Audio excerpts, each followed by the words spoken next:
Well, welcome. I'm Jenny Rooney with Adweek, and I'm thrilled to be joined by Corbett Drummey and Marcus Collins, legends in their own time.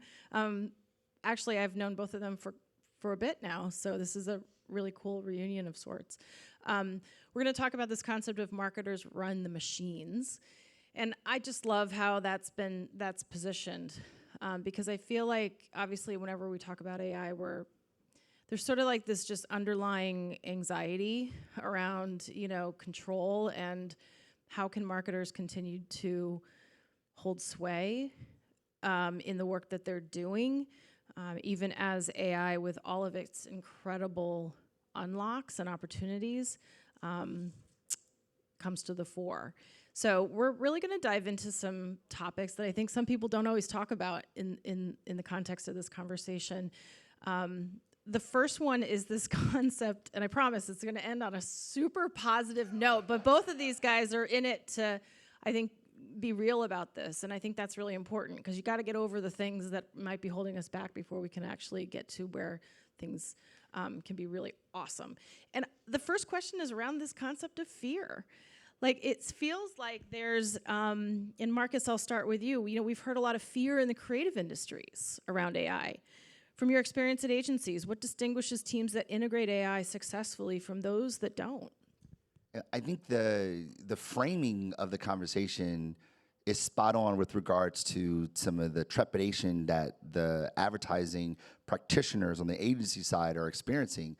The first is just the newness of it, right? The unknown. I mean, our bodies are wired to fear the unknown, right? We tend to gravitate towards things that feel familiar, because in our brain, that means safety. We gravitate towards things that we feel confident about, because in our brains, that means safety. So therefore, when something new comes in, it goes, oh my goodness, what does this mean? The unknown is scary. The other part is that if it's a new thing to which I don't have a mastery, then perhaps it undermines all the things that I've done to get me here, especially the more senior you are. You go, I've built my career off of orthodoxical skill sets and orthodoxical perspectives. And if this thing is going to disrupt that, does it ergo disrupt me? And therefore, your body's natural response is to be fearful, to push against it, to say no, to find all the things that are negative, as opposed to finding the counterfactuals, the things that are positive. I think the agencies that have the better opportunity, that are more prone to fare well in this new paradigm, are those that see the technology for its benefits, right? It's like, is the glass half full or the glass half empty? And we say that, as a cliche, but my God, it's the most realist thing ever. Things aren't the way they are the way that we are. So if we see it for what its benefits are, to aid the things that we do well, to help promote the things that we have shown an expertise in, then we're more inclined to leverage these technologies in a way that is far more productive, as opposed to fighting against what will inevitably happen anyway. Well, it's interesting in what you said. What you realize is, at the end of the day, we're human beings, and human psychology is undeniable, and people probably fear being obsolete more than they fear the actual technology. Exactly. Itself, so. That's what it is. This is about self-preservation. Self-preservation. It's like, I want to be meaningful. I want to have reason to be here. And the more senior you are, the higher the stakes become. But I think about it through Marshall McLuhan lens, right? He says the technology is merely an extension of human behavior. Right? The technology is meant to extend human behavior.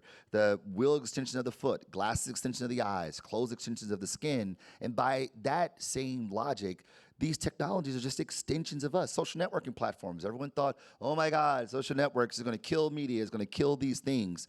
We're so hyperbolic in this industry. But the idea is that they just extend human behavior. Are there ramifications to it? Absolutely. But, the Greek philosophers thought that we were going to be dumber because of the written word, but clearly there are benefits to it, right? So I think that a healthy dose of optimism would not only lead us to pragmatism, but also make us much more receptive to what is an inevitable future, I think. Corbett, I'm curious your take, because, I think, listen, new technologies are nothing new. This is what characterizes our world. Why do you think the excitement we once had for new technology has shifted to skepticism? particularly with AI? It's a good question. And I like this topic of fear in general, because a lot of, I think some mistakes that the industry makes is that we try to pretend like this fear is unfounded or isn't there. And people are really good at detecting BS. And if you start with that lens of like hand waving the fear away, I don't think people will really trust you. But I understand that fear, and it's very valid.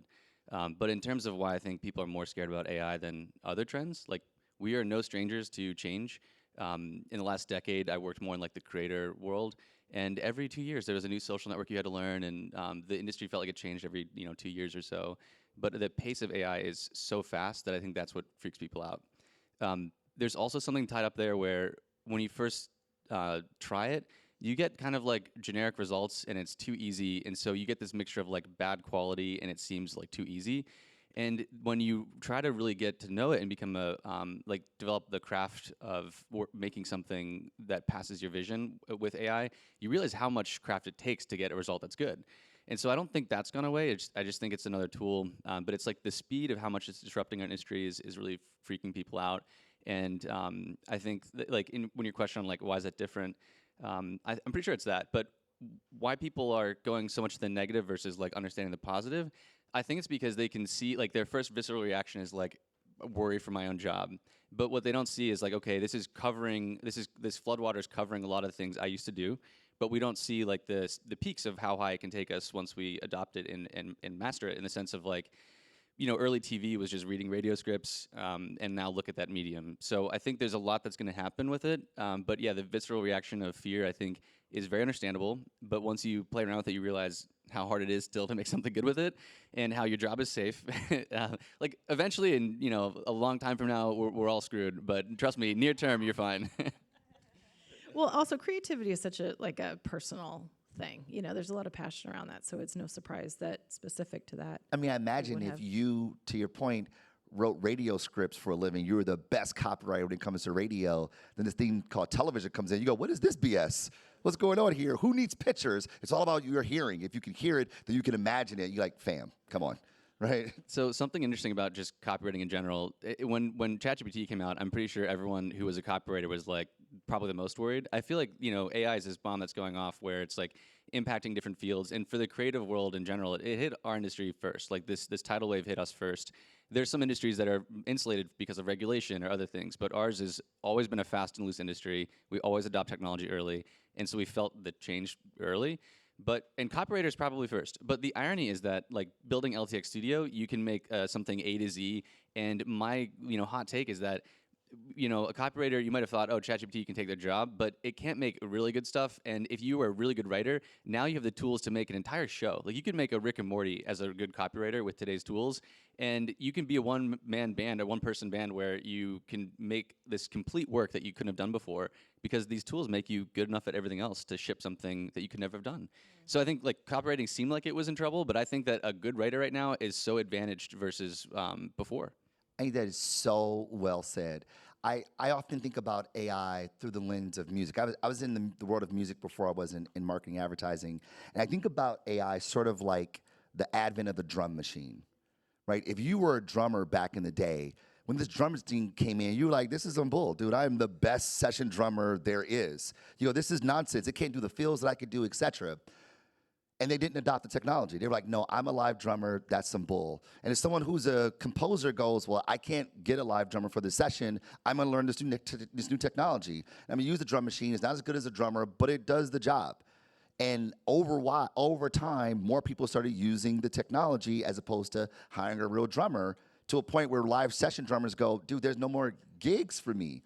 And you go, dude, if you would have learned the technology, you would have been the best drum programmer, because you understand the talent, you understand pocket, you understand rhythm more than anyone. But the fact that you didn't adopt the technology actually add to your obsolescence as opposed to the technology itself. I agree. Like another good parallel is like if you're an engineer, for example, you might be worried about your job. And yes, I'd actually say it's maybe as risky to take a job than it is to start a company as a software engineer. But the difference is like if you're an engineer with these Copilot and coding tools, you can be like 20x as productive as you were. Whereas if I'm not technical, I can code an app, but I'm not going to know how to like structure, protect, and secure my database and all the stuff that you really need to ship a product. So it's like, yeah, if you're an expert, you can use these tools and be so leveraged, but it still lets beginners get in the game. So I think it's good in both regards, but don't ignore like the advantage the experts have. Like if you are a director, you know so much about your craft that you can apply these tools in a way that others can't. I just think the way we're talking about it, it really does shift the narrative to AI enhances the work to AI enhances the person, you know? And that's just, it's just an interesting, different angle to talk about it. I didn't give you guys a chance. I do think, like, we dove right in, which is great, but I want you now to share a little bit about, quickly, who you are and your background and how that informs, because I do think individual context is really important to understand in terms of this conversation. So Corbett, I'll start with you. Sure. So my name is Corbett Drummey. I am the co-founder of Popular Pays, a creator and influencer marketing platform. And then 3 years ago, Lightricks acquired the business. Lightricks is the parent company of Facetune, LTX Studio, a bunch of beloved creator apps like PhotoLeap and VideoLeap. And after the acquisition, I had a beautiful demotion from CEO to VP of Brand Collaborations. But I am probably one of the biggest advocates for LTX Studio. Even though Popular Pays was my baby, I've always loved AI. I love technology, and one of the cool things about Lightricks is that we build foundational video models, not just like the application layer. So we've made an open sourced, lightning fast, I think the only like faster than real-time model. So like in 4 seconds of compute time, you can get 6 seconds of video, which is wild. But we build these foundational technologies that we layer into our apps like Facetune, Popular Pays, LTX Studio. So I'm here mostly from like the LTX Studio angle, just to talk about how it's empowering people, how it's changing our industry. But I can talk to you about all of the above. My name is Marcus Collins. I study culture and influence, and culture's influence on human behavior and its impact thereof. I'm a professor at the Ross School of Business, University of Michigan, go blue. But I spent my entire career as a practitioner. First on the marketing side, I used to do partner marketing at Apple iTunes. I ran digital strategy for Beyonce before going into the advertising world. And I suppose, my context for this conversation and how I see the world more broadly is I sit at the intersection of practice and academia, right? I bridge the academic practitioner gap. It's like I look at the world through the lens of what are the underlying physics behind a phenomenon that we observe, and then what is the application thereof, right? So if we understand why things operate the way they do, then we're far more inclined to operationalize them, right? As opposed to looking at things with sort of an abstraction or looking at things as sort of an esoteric descriptor. I try to look at things as concretely as possible. What is the thing? What powers it now? What does it mean for us? So when I work with clients, instead of saying, here's what I think, I go, well, I don't have an opinion, but the literature does. And the literature says this, and if that be the case, then scaffold, scaffold, scaffold. Most recently, I was the chief strategy officer at Wieden Kennedy, New York, before I launched a book called For the Culture, which happily retired me from the agency world, which I'm very grateful for that. But that's what I did. So that's kind of the way I see the world, bridging the academic practitioner gap. Wait, can I ask a question to him? So Marcus, okay. I'm nervous. I am the moderator now. So It's like, what? okay, so you look at like I'm very fascinated by this, but you look at culture and you probably are developing all these hypotheses. I'm really curious, like, what's one where you really got it right and you're like, I nailed it, and then what's one where you thought something would happen a certain way, like maybe you launched something and it was a big whiff, like hit and miss? Oh, wow. So I would say my biggest learning as a practitioner was actually my biggest failure. So I ran digital strategy for Beyonce, and a part of my job, one of my many remits, was to take her offline fan club and move it online. This is like 2009. Facebook is killing. Twitter was still Twitter, not X. I will never call it X, by the way. Like Twitter is doing its thing, and I go, yo, this is about to be cake. Are you kidding me? Super, it's Beyonce. This is in the I Am Sasha Fierce single ladies time. Like, it's a good time to be in the Beyonce. Look, it's never a bad time to be in the Beyonce business. True. It's a particular good time to be in the Beyonce business because she was ascending from being Beyonce the artist to being Beyonce the icon. That is Beyonce the brand. Like, she represented something. So we launched this thing that we're so confident is going to win. We actually called it the Beyontourage, which is a terrible name, by the way. The show Entourage was big at the time. It's a bad name. Anyway, so we launched this thing. It's an object failure. It's not working. And I'm like, I'm going to get fired for sure. Matthew Knowles, her father, her manager, my boss. I was like, I'm just waiting for the phone call to say, you're done, kid. And in my sort of my purgatory before getting fired, which I know is going to happen, I just tell my team, like, just go look to see if people are talking about this across the social web. And my team, in their brilliance, they're like, hey, no one's talking about our thing at all. No one's talking about it. But it's this like little community in the recesses of the internet that call themselves the Beehive. Much better name. Much better. And they're not just fans of Beyonce, but they're like, believe in what Beyonce believes. Well, what she signifies as a brand. They believe in this idea of women's empowerment, and her music is the cultural production of those belief systems. They have their own language. They have their own artifacts, their own behaviors. They are a community. And we go, let's cut bait on this nonsense, the Beyontourage, and let's partner with the Beehive to be the official fan club. And that's like what I realized. And it wasn't my genius. It was total, all the team. And what I realized is that you don't build community, you facilitate community, right? I mean, Jenny, this has been your career, right? Like when it comes to CMOs and marketers, is that you don't build it. It's not like if you build it, they will come. You facilitate it. You find the points of friction that exist among them based on their collective imaginations, and you use your resources to bring them together. So we think about the technology that's available to us. The best technology does that. It finds the points of friction among groups of people and helps them close the gap. It helps them relieve points of friction that keep them from doing the things that matter most.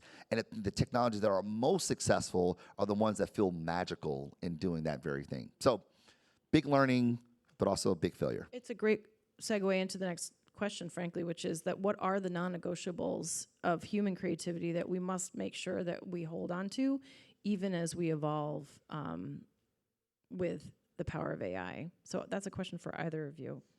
I would say for me, I think it's like we navigate the world with a sense of agency. And it really is an illusion of agency. But Lord, do we hold on to it?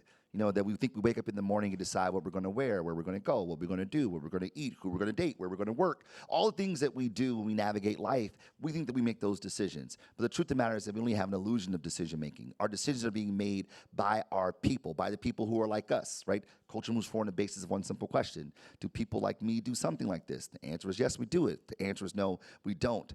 But in our minds, we feel we have agency. The minute that agency seems to be taken away from us, we clamor. And that's the fear of social networking platforms today, that we aren't making our own decisions, that the algorithm is controlling our lives. So we feel a want to retract. And that is the great fear of AI, that the machines start thinking for themselves, and we no longer control them, but they control us. It's, you know, it's Terminator all over. You know, it's that, like, that's the fear, that we no longer have control. You know, if you go back to the Matrix, like the Matrix is really talking about that very thing, that we no longer are driving the machines, but now we're just powering them, right? We are the battery that makes them operate. That is unbelievably frightening for humanity, because we want to have this sense, be it a faux sense, but we want to have the sense that we are making decisions, that we are in control of our lives. The thought of losing that it's frightening. Yeah, it's a really interesting point. But that concept of control, though, is something we do think about a lot. Like, the product is not made to just press a button and get a good result. It's really centered around creatives' workflow and giving them the control to get the results they want. And I'd say that some of the two biggest pillars are just getting the quality of the outputs you want, but giving you the control to achieve your vision. But the human in the loop is so important, and even when AI gives you a bad result, like the human's taste at saying, like, nope, that's not what I wanted, and keeping to iterate on that is something we focused on a lot. That's actually one of the reasons we made such a fast model. Like, I love Google VO3, it's an amazing model, but it costs like $6 for an 8-second video, and you have to wait 30 seconds to get a result. You can get 4 from LTXV in 10 seconds, and it costs you 7 cents, and you can iterate like really quickly. And to me, that's more a natural creative process, where you're using it like a co-pilot versus like pressing a magic button and hoping for a good result. So I think it feels better, honestly. So I've often like iterated with our own tech, like the LTXV model, iterating really quickly. But then, yeah, if there's something very complicated and I think I've honed in on it, then I'll say, let's use this expensive model and try to get that good result from some complex piece of motion. But controls is crucial. That's one of the biggest focus areas of our product. Yeah. Talk a little bit more about what LTX Studio. Give us some examples of Sure. what LTX Studios has done for brands. What have been the unlocks or agencies? Because I believe you work with both. Yeah, and it's helpful to ground people in exactly what the product is at a high level first. So for LTX Studio, it's an AI video platform. You can there's a creative workspace where you can generate images and videos, develop your art direction for a project you're working on. But the one thing that people love about it is this workflow we have where you can drop in a script, get a storyboard in like 30 seconds, dozens of images laid out in a storyboard where it really understands your intent. But it's not good. Like when you first put it out there, it takes the craft of getting it to where you wanted it. Like it's amazing at how much it understands even with the first result, but it's not going to be good when you just drop in a script and hit export. You need to be editing and putting your creative touch on it. And in fact, going to IP, you can't even copyright stuff that you don't craft anyway, so you need to do that. But anyway, so you can drop in a script, you'll get a storyboard, and it's like 50% there in 3 minutes. But you can spend hours getting it to like 80, 90% to your vision. And we've had some stuff that we've had aired in commercials during the Olympics. We've had stuff go online. But instead of using AI for a final product, I think it's world class in getting prototyping. So I don't use AI for like my final pixel result. I think in like a year and a half, we'll see it more and more for like social, short form, stuff like that. But where I use it is I can communicate a creative concept in like a few minutes by just dropping in a few bullet points, tweaking the storyboard a little bit, like generating some motion and exporting it with like sound, dialogue, motion, all this stuff into like a quick video. So I think I honestly can say it's the best tool in the world for rapid prototyping for creative ideas. But I'd say that's where our brands have used it. We have 1 million users literally on the consumer side. We have a lot of brands and agencies using it. I would say brands have used it for their internal creative teams. So, hey, I want to communicate something to my creative director. I'm going to rapidly prototype this. Before Popular Pays, I was at Leo Burnett, and we would go pitch those like Mayhem commercials, and we'd have a script and like a single photo for art direction, and we kind of acted out like, what if Mayhem did this? Hey, and like that's how we sold it. And looking back, I'm like, why do we do that? By the way, I was a double AE assistant account executive in the corner. I had no part in the selling process. I'm happy to be here. You acted it out. Don't front. They made me act it out. It was so embarrassing. So basically, looking back, it's like archaic that's how we communicate like a $500,000 Super Bowl spot or whatever. But now we have these teams that are using it where they'll basically drop in the script, get some visuals. Honestly, you get a full rough cut with $100 of compute time or less. You get a full rough cut that you can go into production and say, we want to do something like this. And I think longer term, there's some assets where you can start using like models like Google VO3, maybe VO4 when it comes out later. You can start using those in like fast response social, Facebook ads, stuff like that. But I think it's the best tool right now for like communicating creative concepts and rapidly prototyping them. I mean, the way you frame that, it makes me think about like watching Mad Men when taking place in the 60s, when they're like, imagine you're in a car, everything thinks, and this blows back, and you see like someone sketched, like a sonographer sort of courthouse picture, and you get to imagine this thing. The idea of using that today sounds ridiculous. Like, come on, like at least use a key image or whatever. Show a storyboard and you Photoshop some stuff. I imagine that's what it's going to feel like 10 years from now, 5 years, 3 years from now, when we look back at to your point, the primitive way that we present ideas when there's so many options to make it much more vivid, to suspend people having to share your imagination, but being able to see it and therefore be a better evaluator of what idea is best for what, as opposed to like they didn't get the idea. In advertising, there's a graveyard of ideas that were like, these were the best ideas, but the client was too fill in the blank, too obtuse to see it for its brilliance. And perhaps these tools help us express ideas that are far more digestible because the vivid nature of it all makes it seem more tangible. Something that's really cool about it, you're right, and it's not just like communicating to the client or your boss, but two other random examples is, let's say we have a director and they were trying to map out something they want to shoot. And the finance team said like, hey, this car is a little too expensive. Let's not blow up this Lamborghini. How about a Honda? And Wow. Strays. That wasn't the Honda actual catching example. strays this morning. This was an actual interaction, different example of what the finance team was complaining about. But it lets you collaborate with all of the above, like going into pre-production. You get aligned on what you're going to go produce. Another thing that's interesting to talk about is what does it look like when it starts to become final pixels? I could give you two examples. One might be, again, back in the day, Burnett, we made a rough cut to go shoot this like anthem spot, and we looked at the rough cut and we're like, this is pretty good. And honestly, I think it was better than the final thing we shot. and so I think there'll be some times where like you make something and you're like, you know what, I'm proud of these final pixels. Let's ship this. And often good creative is just fast. It like hits the culture at the right moment versus too late. And so I think the speed will be an advantage even if the quality is low but growing. Another way I really see this coming to fruition is that we've seen some really cool examples from creators where they mix in like real shots with AI, like B-roll before and after it. Honestly, starting to get really indistinguishable. Like people are really really good at detecting the uncanny valley of a face. Like Google VO's 3 is good, but you can still, nothing substitutes like the dialogue of a shot. But when you mix in these certain scenes that AI frankly is much better at doing, like some world building shot of a setting that's really expensive to produce, but a cinch with AI. And so I've seen some really cool examples of mixing the real footage that's hybrid, the real footage with the AI stuff. And I think that those will start to take over where we're going to see in the next year more final pixels from AI, but both hybrid and things where it's like it's more about like the speed and getting it out there versus like a Super Bowl spot. Well, and I think to both of your points, it's about thinking just more holistically about the different use cases for an application, because I feel like everybody sort of just goes directly to the end product when they think about the application of AI, when in fact there's so many different steps along the way where it could be incredibly helpful. Final thoughts, last quick question, how do we get marketers to culturally adopt AI, not just tactically use it?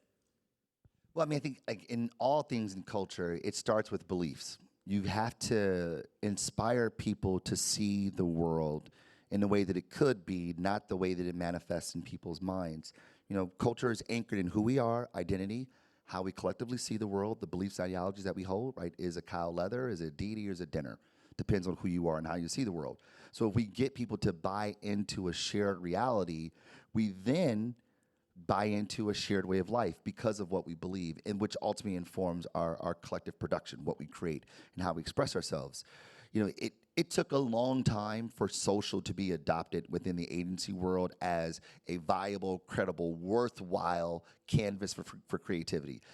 My start in advertising was through the doorway of social, and I can't tell you how many times we have a client meeting, my slides are at the end of the deck. Miriam knows, she was there with me, right? And maybe they'll get to my slides. If not, they're like, we'll send it over later because the meeting's over, right? It was so deprioritized, no one really cared until they had to. That is, they had to buy into a new world order. They had to change the way they saw the world. The cow had to be both leather and a deity.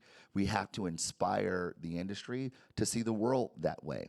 I mean, to your point, it has to move beyond the end result, because that's where the fear comes in, that if I'm responsible for the end result and this thing does the end result, then am I a thing? Do I matter? And all these existential questions start to come about my agency and my relevance and obsolescence. But if we can get people to see the world more vividly, and I don't think it's as much as about use cases, because it's still very tangible, I think it's far more ideological. Like, technology is in service of you.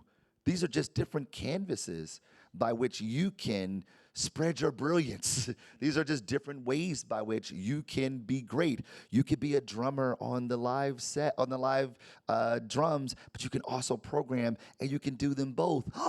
Fancy that, right? And I think this idea of sort of purists of what we do as tacticians, as craftsmen, craft women, craft people, just requires a new frame. When we see the world differently, we behave in the world differently. To get people to behave in the world differently, we have to get them to buy into another perspective, a shared imagination where these technologies have a much more viable role in what we do as practitioners.